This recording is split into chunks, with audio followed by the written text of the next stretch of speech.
Right, so, Brad, I throw it over to you. I know you got a couple games you're highlighting. Break it down, buddy. What you got? Yeah, we're going to look at 7 matches specifically because there's some intriguing figures that you want to know. But just before we jump in there, we need to take a look at the board here. We just had a 3-match week, which was essentially we played quick matches. Saturday, Sunday, and then a quick turnaround on Wednesday, and then another quick turnaround on Saturday. What is that going to do to a soccer player's legs? They're going to get tired. And you can see that right here in the numbers. It was trending up. That goal figure close to 64% on that total over 2.5. And then all of a sudden, slam those brakes, baby, because we got tired legs. Midweek fixtures, rotations in the lineup. You just don't have that same similarity. So you can see right here, down, tricked down. But now what do we have? A full week's rest, other than maybe a few attacking players that played midweek in these U.S. Open Cup fixtures. You got a few of those guys in Chicago, a few of those guys on Charlotte. But it really shouldn't overall affect what's going to happen this weekend. So let's go ahead and jump into a few matches specifically. We've got San Diego taking on Los Angeles Galaxy. The Galaxy are absolutely struggling defensively. They are letting balls in their net over and over and over again. San Diego, though, new team, just joined the MLS this season. They've actually hit over 2.5 goals now in 9 out of their last 10 matches. Los Angeles Galaxy, they've hit over 2.5 goals in 26 of their last 36. So where do we see in this matchup? Well, looks like there could easily be goals. And then you go up to Montreal, headed to Canada, taking on LAFC, the Los Angeles Football Club. Montreal is not trending well in the goal department, just over 2.5 goals in 8 of 19. That is less than 50%. However, on the away end, Los Angeles Football Club, LAFC, away from home, they love to concede. Have now conceded in 14 of their last 16 away, but both teams' score has come in 12 of 16 away and 14 of 16 away. So these are kind of figures that really push against one another. We don't necessarily know what Montreal is going to produce. If Montreal does happen to score, this match is going to hit the over. If Montreal doesn't score, not necessarily sure what we see. Cengiz Under, Dennis Bouanga, players up top at LAFC, they are the better team. They should be winning this match, should hit the totals, but Montreal trending horribly. Next, we're going to go Philly and Miami. We've already talked about Philly and Miami, so I'm not going to break it down too hard, but Philly, over 2.5 in 15 of 21. Miami, over 2.5 in 27 of 35 league matches, trending well. 6 of 7 at home. Philly taking on Miami have hit over 2.5 goals, so I expect to see some goals. It is Miami. They cannot keep people out of their net, and they love to run up these totals. Orlando's taking on Portland, another great open matchup. Orlando has hit over 2.5 goals in 10 of the last 14.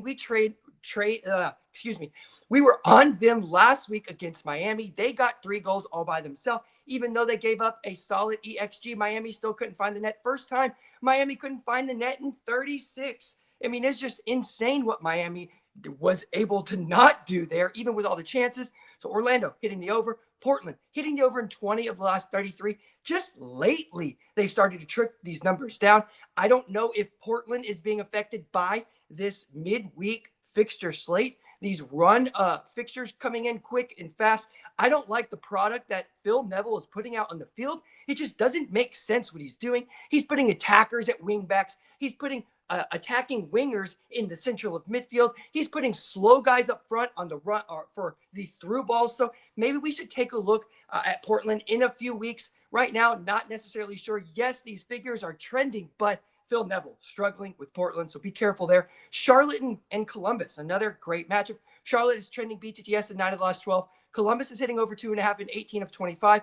They've hit both teams to score in 5 of the last 7 matchups. However, Columbus just lately have started to trickle into the 1-1 category. Not necessarily sure why that is, but they're not seeming to get that third goal, which is what they used to do. And this line, where it is, it's kind of right in between what you want. Maybe it looks for one of those bet splits live, but not really pre-match.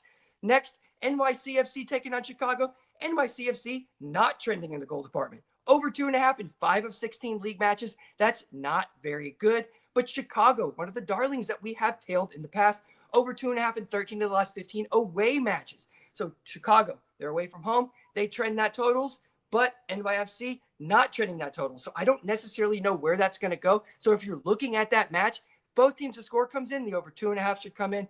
But if both teams to score doesn't come in, I don't know if that over 2.5 does come in. It's a very, very tricky fixture.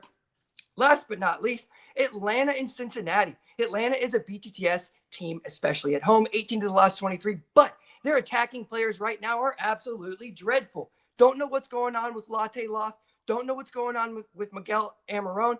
Don't know what's going on with the coach of Atlanta. He is just not putting his players in the right position to be successful. They look awful against a really good Cincinnati team. I do expect Cincinnati to come out here and get a result. They have done that against Atlanta consecutively, done it over and over and over again. Both teams' score has come in this matchup history in 5 of the last 6.